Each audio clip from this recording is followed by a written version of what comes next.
माझा election commission सोबत काहीही संबंध नाही। 16 वर्षापासून भाजपचा कार्यकर्ता आहे।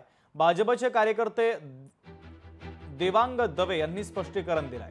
विरोधकांनी केलेल्या आरोपांचे पुरावे द्या। देवांग दवे यांनी विरोधकांकडे मागणी केली। विरोधकांच्या आरोपांमध्ये कोणतंही तथ्य नाही असं दवे म्हणतात। मला वाटतं जे डिलिशनचं काम करता त्याबद्दल तुम्हाला दवे साहेब त्याच्यात काही तथ्य किंवा पुरावे असावे तथ्य किंवा पुरावे असावे। विदाऊट तथ्य कोणी काही केलं, उद्या मी सांगितलं तुम्ही काही करून टाकलं, त्याच्याने थोडी काय सिद्ध होतं। त्याच्यामध्ये ना तथ्य ना पुरावे। मी भारतीय जनता पार्टीचा मागच्या 17 वर्षापासून असलेला एक छोटासा कार्यकर्ता आहे।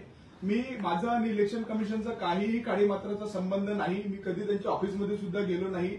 फक्त कशा प्रकारे दिशाभूल करायची आणि खापर कोणावर फोडायचं, तर त्यांनी देवांग दवे साकेत गोखलेंनी एखादं पत्र त्या टायमाला असं लिहिलेलं, त्यापासून हे सगळे चालू आहे की गोंधळ कसा करायचा। लोकशाही मराठी ऐका, पहा, जागरूक रहा।